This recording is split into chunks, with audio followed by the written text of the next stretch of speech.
Friends, brothers and sisters, fathers and mothers who have come in large number to this wonderful place. I think a lot of energy you have shown sitting in from today evening, watching the cultural program for the last 2 hours and waiting very patiently. I know tomorrow is a working day, sacrificing your Sunday to come on an evening just for our Bharat to get inspired, see all the wonderful cultural performance that has happened. I salute you because we are thousands of miles away from our homeland. To have this patriotic spirit, I know many of you are born in Bharat, you have decided to come here to get a better life and to work hard and also to make Bharat a better country. But many of your children are born here. Possibly they are the first and the second generation children born in UAE. And instilling the same patriotic spirit to them is something phenomenal. The leaders on the stage, I'm just coming to them and what they spoke, but I really stand here inspired. I really stand here with a sense of a patriotic fervor, seeing you all exhibiting that over the last 3-4 hours. And this is a very unique country, more than any country in the world. This is a very unique country because the UAE, United Arab Emirates, all the 192 countries of the world, they have a representation in UAE. Dubai has become such a global city. When you walk or drive a car, you spend time in the city for 1-2 hours, you will see nationalities, every single person who's here. 12.5 million people live in this place. About 4.4 million, they represent Bharat. It is just not a joke, sir. And the population in the last 10 years of Bharatiyas have doubled in UAE. That is also not a joke. And you live in a community that is absolutely a hotspot of all cultural mixing. And being here as a Bharatiyan, at the same time not forgetting the roots from which we come. In the stage, people performed all kinds of dances, from Kashmir to Tamil Nadu, from Gujarat to northeastern part to Nagaland. And we played two different coins. We are Bharatiyas first, Indians first. And each of us represent our own state. And we have this dual identity, a combined identity, that makes all of us very proud people. And to see it here, and especially your children performing it, and that was simply phenomenal. So I thought before I get into what I was supposed to speak, I should put these words out in the open so that you truly know that you are very special people. And in the next 20 years, when India confidently marches, we take our rightful place in the world, in the Committee of Nations, because we have to go there. And your hard work and your inspiration will play a major role for Bharat to reach there. Eminent people in the stage, the Indian People's Forum, the president, the very inspiring Jitendra Vaidyaji, very inspiring person. I'm seeing him for the last 5 years now, especially last 4 days I'm keenly watching. Such a beautiful organization, IPFS. Beautifully amalgamating all parts of India here, beautifully amalgamating all the people. Everybody is important because it's like a fingers. A person might be worth 1,000 crore rupee, a person might be worth 2,000 crore rupee, could be one finger. A person could be working in an oil rig as a blue collar worker, working very hard, sweating very hard. He is also working for Bharat, like another finger. And IPF is a forum that has beautifully amalgamated everybody. It doesn't look at status, it doesn't look at anybody, it looks only being at Bharat. And that inspired me so much. This organization is built with a sense of selflessness. And seeing all the members toiling hard, somebody is waiting outside, receiving us. Yesterday somebody is waiting there, giving food to people. And all the members here practicing, they all have a busy life, practicing a dance, coming and performing. The special children who perform with their mothers, what a beautiful sight. One of the best moments in my life. And they were on the stage. With a sense of family, IPF has grown, and I salute Jitendra Vaidyaji. Through him, all the members of IPF, the executive members, all the 13 state councils, and all the 3 special councils for keeping our flag of Bharat flying very high. Thank you so much. Super work you are doing, sir. Keep doing this further. And the very inspiring Ankur Agarwal, because his voice is very important, and his voice represents 60-70% of India, because he represents 60-70% the age of India. Somebody in upper 30s, very confident. Somebody believes it is their time. Somebody believes they can make a mark. Somebody believes it is the time for India. So what he spoke in the last 10-12 minutes, for me, That is how the voice of India is speaking now. They're extremely confident. And any point of time you go to any small city, sit with youngsters, startup guys, young people who want to do farming, graduate straight out of college. This is the exact tone and tenor of the voice I hear. So Ankur Agarwalji's voice today in Dubai, it represents the voice of India, which believes nobody can hold them back, which believes they can only march forward. They will make wealth for themselves, they will make wealth for the community, and they will always keep the flag of Bharat flying high. I salute you, Ankur Agarwalji, and I'm very, very sure you will continue to keep the momentum up. Another inspiring person for me is Dr. B.R. Shetty. I know him for the last 10, 12 years. I started my career in his hometown as an assistant superintendent of police, long time back, 2011, which is 14 years before. I always watch with interest somebody who came to UAE with nothing, 10 rupees in his pocket. In the Udupi Municipality Council in the 1970s, he was a public representative. Many of us might not know. He was a municipal member. In the Janasangh party, he was a municipal member in 1975, if I remember, 74, 75, just before the emergency. From there, he decided he doesn't want to have a career in politics. He wants to have a career in business. Sacrificed everything, came to this land, worked very, very hard, sweated very hard, built an empire. And that empire was always giving back to the community in different ways. I know him for 14 years. He has gone through a lot of ups and downs. That is inevitable part of any businessman's life. When he was in the up, he never had ego. When he was at the down, he always found a way to come back to up. So B.R. Shetty ji is truly an inspiration for me. And I'm very happy that he was able to join all of this for this wonderful Independence Day celebration. Thank you so much for coming, sir. Praveen Shetty ji, another dear friend, know him for, again, 14 years now. Came to UAE like many of you in 1990. I'm mentioning their name. In fact, I want to mention all your name because all of your story is an inspiring story. Build a business which is giving employment to a lot of people. And many a time I go to small villages in Karnataka, in Tamil Nadu, I see people coming here, trusting people like Praveen Shetty and hundreds of Praveen Shetty who are sitting here. You give them an employment, give them a better life. You grow, you help them to grow and help Bharat to grow. So Praveen Shetty is an epitome of all the hundreds of people who are sitting here, helping Bharat to grow, helping a lot of youngsters to grow. I salute you and thank you for that. And brother here, I'm just watching him, the Yuva Council member. What an energy he's having, what an energy. I'm watching him for the last 4 days. Every single place is there, running around. Because a president cannot handle everything. There has to be a team behind him who has to lift him, support him. And by thanking him, I want to thank all the executive members here. Rakesh ji is sitting in the front, Uma Akka is sitting there. A lot of executive council members, Shashidharana is sitting here, and our treasurer is sitting here. I want to take this opportunity to thank all of you. Through my friend Rajput who is here. Thank you so much, Praveen Rajput ji, for everything you are doing. Thank you so much. God bless you. And Naveen Bharadwaj, what an inspiration. He represents again the current India, the new India, speaks multiple languages, very dynamic, very energetic. He added a lot of energy to today's celebration, and thanking Naveen Bharadwaj ji, I would thank all the volunteers through you for doing it.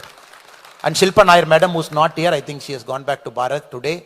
And for putting up a beautiful cultural performance. Just look at them, how beautiful they are and glittering they are, sitting in this part of the stadium here.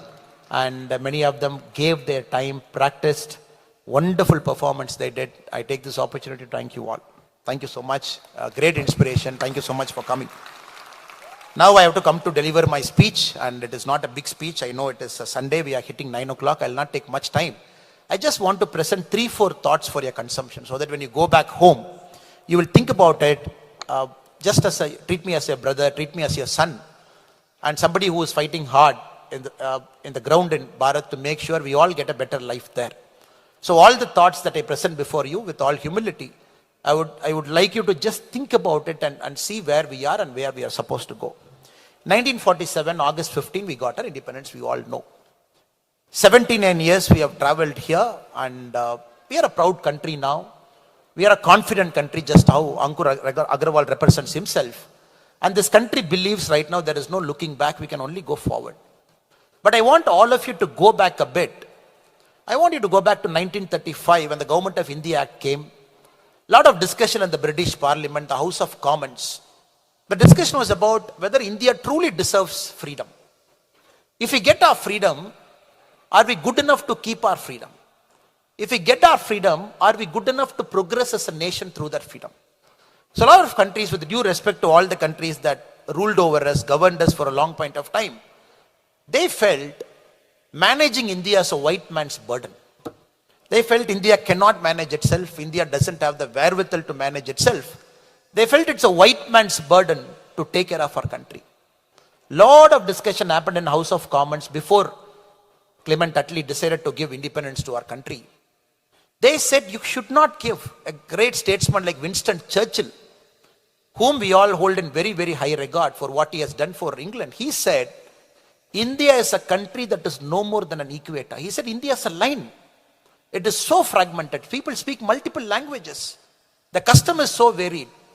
You just cross 100 kilometers, like Praveen Shetty said, in Karnataka, out of all the 28 districts, each district, the food is different, the custom is different, the dance form is different. Tamil Nadu, 39 districts, everything different. Rajasthan, closer to the border, closer to the desert, is very different. Then in Jaipur is very different. Nagaland, 7 sisters, Manipur, Arunachal Pradesh, very different individually. So Winston Churchill's argument is, how can this country hold their freedom? It is only because of Britishers we are holding that freedom for a long time. So those kind of words were spoken. Later part of 1960s, earlier part of 1970s, we didn't have food grains for some point of time. We have to import food grains from US through the IL-76 scheme. We wanted food grain. We didn't have milk. We got to create a milk revolution. We got to create a green revolution through MS Swaminathan, who just birth centenary year we just celebrated. Every single problem we were struggling. We were going through the Hindu rate of growth. We were growing at 4%, 5%, 3%. Some states were classified pejoratively as the Bimaru states. They said some states in India can't grow, they are Bimaru states. And some states can only supply manpower to other states for other states to grow. All kinds of theories. Politicians use this opportunity to create divide wedges. They said north and south. South is different from north, north is different from south, east is different from west. And this country cannot hold. And every single opportunity it came, people tested us as a nation. Today when I stand before you on the 79th Independence Day as a proud Indian, when I'm going to say some statistics before you, when all said, today when I say the statistics, the production of steel in our country, 2024-25, we produce 148 million tons of steel as a nation. We are the second largest steel producer in the world. Just reserve your claps so that I'll read out all the data. Cement, last year we just produced 423 million tons of cement. Again, the second largest in the world. Two-wheeler production as a country 2024-2025, we produced 21 million individual units, the number 1 country in the world in two-wheeler production. Four-wheelers, we produced 5.2 million units last year. We are number 3rd in the world in terms of producing cars. The construction, people, there are construction magnates here. Last year, India added the highest number of billion square feet of constructed place in the whole world, 1.4 billion square feet. Information technology enabled services. Last year, we did an export of information technology alone, $254 billion. For comparison purpose, Saudi Arabia, they exported petroleum worth $190 billion. Our IT services export alone is $254 billion. Electricity production, we were 3rd in the world last year. We did 1,739 billion units. Wireless phone, we have 1,200 million subscribers. 120 crore people in India use a mobile phone. Coal, 2nd largest in the world last year, 988 million tons. Iron ore, 3rd largest, 290 million tons. Aviation, very important. Last year in our country, 21 crore people boarded a plane and deboarded a plane. 21 crore people used an airplane last year. Railways, we have 68,580 kilometers of railway line, 4th largest in the world. Roadways, 60 lakh and 37,000 kilometers, 2nd largest in the world. We handled 820 million tons of cargo last year. Renewable energy, 209 gigawatt we produced last year, 4th largest in the world. Textile, 2nd largest in the world. 70 billion square meters we produced threads. I'm just giving the statistics in front of you to show what we have done and the path we have traveled from 1947. We cannot do this. It is not possible. We cannot stand united. The language will separate us. The cultures are far too different for India to hold together itself as a nation. We are the most exciting country in the world. We are growing at 7.5%. The other countries, including US, is expected to grow 1.5%. European Union, 22 nations, is expected to grow 1.8%. UK is growing at 1%. China is growing at 4.3%. We are growing at 7.5%. Again, we are not an imperialistic nation by any measure. The last 200 years of world's growth, we have seen imperialistic hegemony. Global powers, big powers. They were dividing countries among themselves. But India were very clear, our growth is not a threat to anybody. And we are going to bring a unique philosophy to this world called Vasudhaiva Kudumbakam, where we will encompass everybody as we say. That is why we are the leader of Global South. We represent the voice of Global South. When G20, when we did last year, everybody were looking at us. Our Honorable Prime Minister Narendra Modi ji said, how can the great African nations called the African Union, how can they be not a part of G20? So we expanded. They gave us G20, but we gave back G20 plus 1. That is our way of looking at the world. We said we want to grow, and we want to grow confidently, but we also want others to grow. G20 they gave, we gave back G20 plus 1. We make African Union as a permanent member of G20. So every single time we look at our country, it invokes a lot of pride. The last 10 years, we look at the national leadership, such a great Prime Minister Narendra Modi ji, because you have to understand, for a long time we have waited, to send one Bharatiyan as a global statesman. One Bharatiya whose voice has to transcend borders. People in Haiti are watching what is PM Narendra Modi ji talking. He goes to a country, Papua New Guinea, the Prime Minister wants to touch his feet. When the opposition leaders asked him, why are you touching somebody's feet? He said, look, when COVID happened, he's the only guy who sent me medicines. When all the countries were busy taking the medicines, dividing among yourself, he sent me a medicine to a smallest country. He thought about me, so I don't mind falling at his feet and touching at his feet. All the big forums, it is waiting for the Honorable Prime Minister Narendra Modi ji to speak. Russia and Ukraine, when they started a war, our Honorable PM said, this is not the era of war. This is the time for peace. After 2 years, all the global countries and the leaders are talking the same language what our Honorable PM spoke 2 years back. So we have a fantastic leader, a global statesman, and we are very proud, such a person who is selfless. And you mentioned about Ahlan Modi. Modi ji came here, 65,000 people. You gave a rousing welcome. We all saw from our country. I am not sure how inspired you are seeing that. We were inspired. Tears welled up our eyes, seeing the kind of reception he got in Middle East and UAE. 65,000 people packing up a stadium. It is impossible to pack a stadium. Football fans might pack 40,000, but 65,000 people in this land coming here, packing a stadium, because PM needs that kind of energy to keep himself going. And anybody will know, and some of you had the privilege of meeting Honorable PM very close, and some of you might meet PM in the future. When he gives a handshake to you, the 10 seconds is only for you. The 10 seconds is not for others. He will look into your eye, he will talk to you, then he will move. When we saw the video, we saw the 10 seconds is only for you. So anybody who is working with the PM or knowing the PM will know, his lifetime is only for Bharat. His breath is only for Bharat. There is zero distraction for him. And his mission is very clear and is extremely clear, extremely precise. He knows where we are now, where we are supposed to go. 2047, he has given us a vision called the Vikshit Bharat.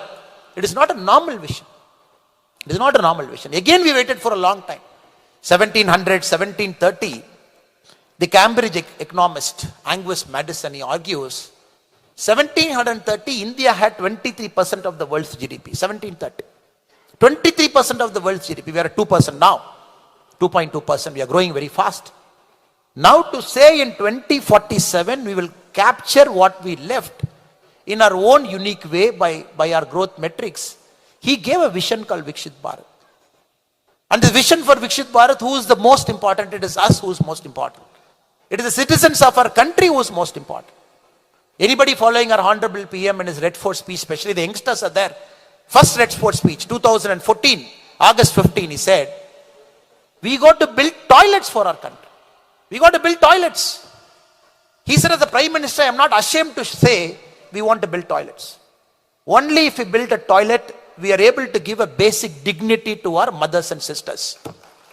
Without giving a basic dignity to a mother or a sister, no society in human history has grown, it can grow. He said, first job, all of the Indians, we will commit ourselves. No house should be left without a toilet. What we have done? We are amazed. Tamil Nadu, the state to which I belong, is a very developed state. In our state, the central government has built 55 lakh toilets. 55 lakh toilets were missing in Tamil Nadu. All over India, 12 crore toilets is built to give basic dignity to a mother and a sister. Second Independence Day speech, he said, see how he moves from one independent state to other. 2015, he said, look, we are very happy, we are comfortable, but 18,000 villages in our country don't have an electric power. Not even a single bulb in those 18,000 villages is burning, it's flammable. He said, I will take 1,000 years, we will take 1,000 days as a country. In 1,000 days, we will make sure the electricity goes to the last village of our country.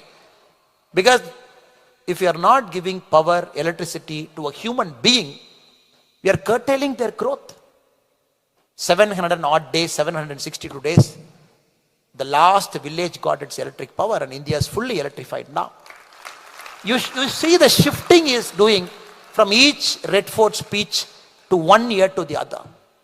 I'll skip all the other Red Fort speeches for lack of time, but I request you to kindly have a look at what PM has spoken. 2025, I'm directly coming. 2014, we spoke about toilet. 2025, he said, we want to build jet engines. See the transformation. And India that was speaking of toilets is the same India in 2025. Over the last 10 years, we are speaking of building jet engines. He said, I urge the youth who are here to think very deeply, because Indians are solving the world's problem. The biggest company's problem we are solving.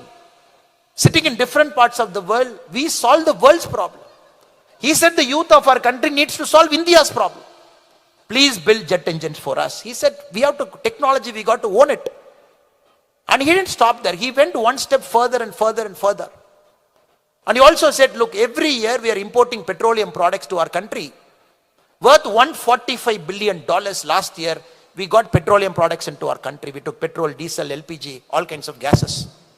And anybody taking your cell phone and doing a quick calculation, you will know $145 billion in the current market rate is 12,50,000 crore Indian rupee. Our budget is 51 lakh.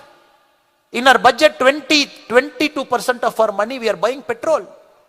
And the Honorable PM said this money rightfully should go to the poorest person in our country. The honest taxpayers' money should go to the last hard-working farmer. Not as a currency exchange rate where we pay 12,50,000 crore outside and import petrol. He said new ways, invent battery technology, invent electric vehicles, non-renewable energy. I gave you the number, we are third largest in the world now. Bring everything, make sure our import dependency is reduced. A very clarion call, very visionary call in this Independence Day has given. So I would urge all the youths here to think very deeper into your life and make your life very purposeful. Making money is fantastic, but by making money, creating a wealth for society is more important than merely making money. And the wealth we create for the society should be percolated down.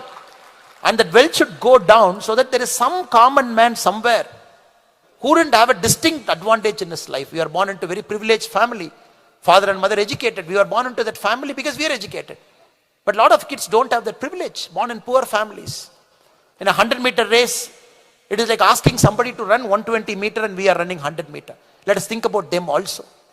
Till the last person in our country is not self-satisfied, is not grown, the country should not be considered as a grown country. So it is very important, we have to make this wealth percolate everywhere. We got to balance it regionally. Every single state should grow and thereby Bharat should grow. It's a big vision the PM has got. Vikshit Bharat doesn't mean numbers. And Ankurji and Jitendra Vaidyaji was talking. Sir, 1991, the balance of payment crisis, we had money only to import products for 3 weeks. India was on the verge of declaring itself a defaulter, which some of our neighboring countries keep doing it often. But we were on the verge of declaring ourselves as a sovereign country, calling itself a defaulter. You cannot run your country in the global world. We took 7 times loan from IMF, 7 times loan. The last loan we paid to the International Monetary Fund in 2000, that's the last loan we paid. After that, we told IMF, I'm not taking any loan from you, I'm happy. From 2000, we didn't take a loan from IMF. In 1991, when the balance of payment crisis happened, 3 weeks of imports money was left. What the Reserve Bank of India did, 20 tons of gold, we took it to Switzerland, Bank of Switzerland, we got $200 million. July 1991, we took 47 tons of gold, Bank of England, we got $400 million. That $600 million which we borrowed, it gave us a breathing space to work. Right now our reserve, we have $800 billion, the 3rd largest country in the world having a reserve. This reserve is more than our external debt. This is very important. The reserve, the reserve we have in RBI, the reserve is more than the external debt of our country. We can take all our reserve, pay all our loans, still we have money left with the Reserve Bank of India. We have reached here.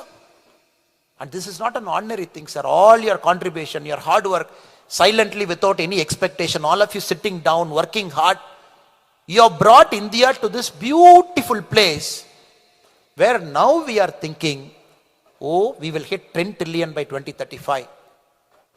We will hit 30 trillion by 2047. We are having the courage to dream, a courage to think big, courage to solve the world's problem. And this country, UAE, is such a beautiful country. And it is a country which is a beautiful confluence of 2 things. And my shawl today, out of respect for you and respect for Bharat, I am wearing a shawl in 2 ways, where there is our national flag of Bharat here and the national flag of United Arab Emirates is here. And it's such a beautiful country because 2 days back when I went to Abu Dhabi to see the BAPS Mandir, what a confluence. A beautiful Hindu philosophy, Sanatana Dharma, gaining acceptance. The great rulers of this land, with the spirit of tolerance and inclusiveness, asking us to construct a temple. And 30 lakh people have visited that BAPS Mandir till now. And more than the temple, I was very inspired. 7 spears. Normally in Indian temple we have spears. 7 spears, when they told me it represents the 7 emirates of UAE, to honor the rulers of this land because they honored our faith here. And when you go around the temple that is beautifully built with sandstone, you see Shiva Puranam, you see Vishnu Puranam, you see Ayyappa, you see all the beautiful carvings around it. Just when you finish the temple, I was very astounded to see. They end with honoring the 7 founding fathers of UAE, along with the gurus who guided them. There is a sandstone for them.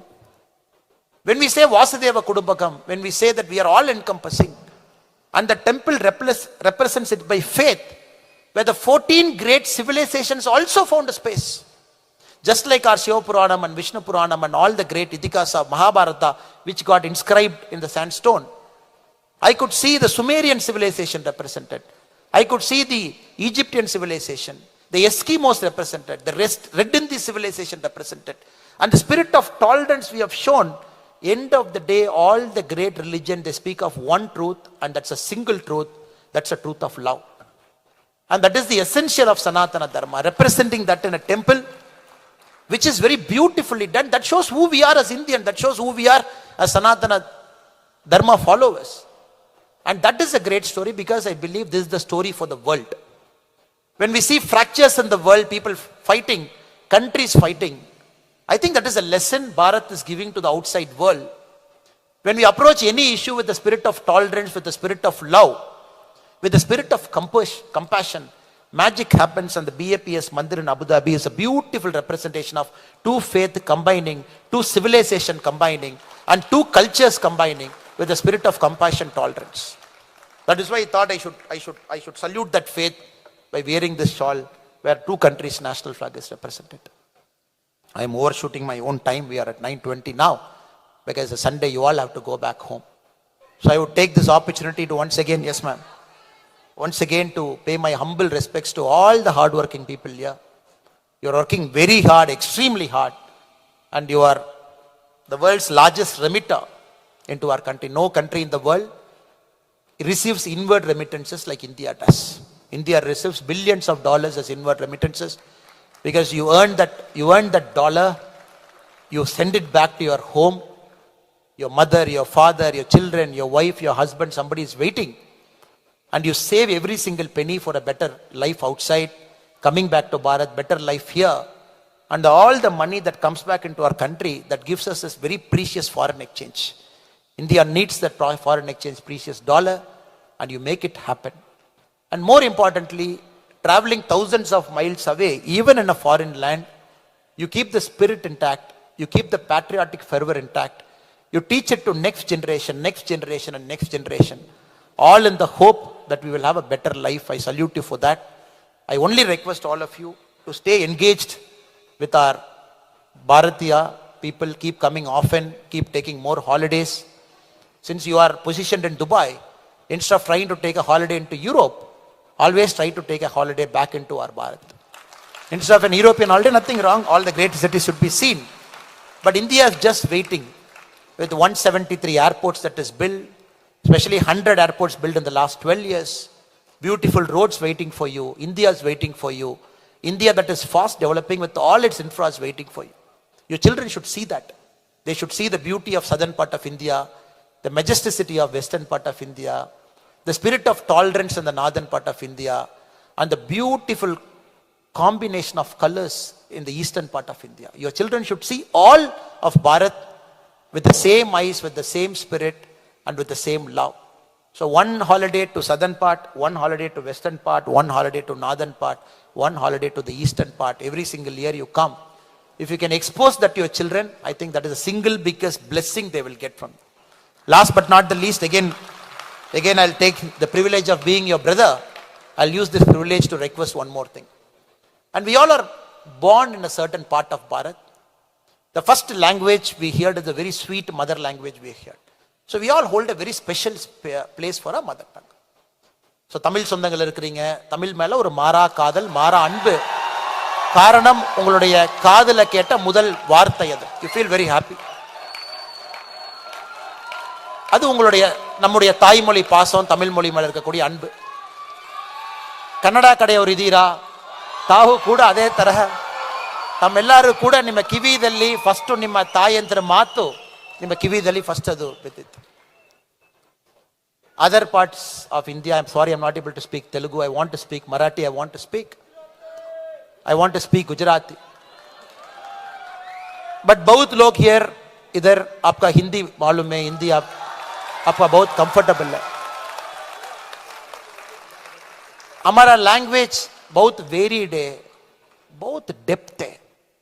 एक तमिल में इतिहास बहुत है, तिरुकुरल है, कंबरामायणम है, 2000-3000 year का literature है. मेरा निवेदन है, if you are born in Tamil Nadu, let us take pride in our language, our books, our literature.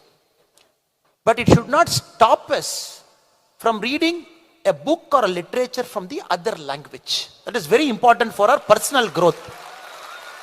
And the language depth so varies because you should give this exposure to your children. A Premchand Munshi in Hindi, if you are able to at least read or able to get a translation into Tamil or in English of some of the beautiful literature available in Hindi, we should take it and read it. Karnataka people are here, B.R. Shetty ji, and Kannada language has got the unique honor of winning the highest number of Jnanapita awards in the history of Indian literature. That literature has got a very unique honor. Somebody like an S.L. Bhairappa, somebody like a Kumpu, such a beautiful, brilliant writings. We should get exposed to it. Malayalam has got such a fascinating development of language in the last 10 centuries, especially. Beautiful literature. We should read it. Some literatures in Assamese are out of the world. We should read it. So if we don't give an exposure to our children to other language, they can't even, because book literature is a window to a language. It is a window. A good, beautiful book, when we read it, even in our own mother tongue, a translated book, it will teach us what the other culture is about. Because here, I had the unique honor of seeing the minister in the stage. Look at the ministry's name. Ministry of Tolerance and Coexistence. I don't think anybody in the world, any government in the world has got a post like Ministry of Tolerance and Coexistence, Ministry of Happiness, Ministry of AI, which we will also do it very soon, sir. Now, it is very important for us to appreciate other culture, other language within Bharat by a simple literature book or by a tour, so that we develop that spirit of tolerance, we develop the spirit of harmonious coexistence, so that we always stay together as Bharatiyas. That is my humble request. 2 submissions I have for you. Tours come to different parts of Bharat. Pick up one literature that is not to our mother tongue. Every year you read one book from a different language, a translated version. If you pick up that, please learn that language. So with this, I once again thank all the wonderful people in this auditorium who have come here, given your time, made this function so rich and so diverse. I thank all the IPF volunteers and all the wonderful cultural troops who have come here and performed so much, and all the eminent guests sitting in all the rows here, the fantastic business people who are making our country proud, all the hard-working Bharatiyas. Your sweat, when it touches the soil, India is prospering there. Never forget it. So your sweat is worth something. And we will, as people living in Bharat now, doing our best to keep Bharat to progress forward. I will promise you personally, we will be answerable to your sweat. We will honor your sweat. That is our duty, to honor it. Rest assured, you will make Bharat to grow. You will grow. Thank you once again for this beautiful opportunity. Thank you so much for all the eminent guests.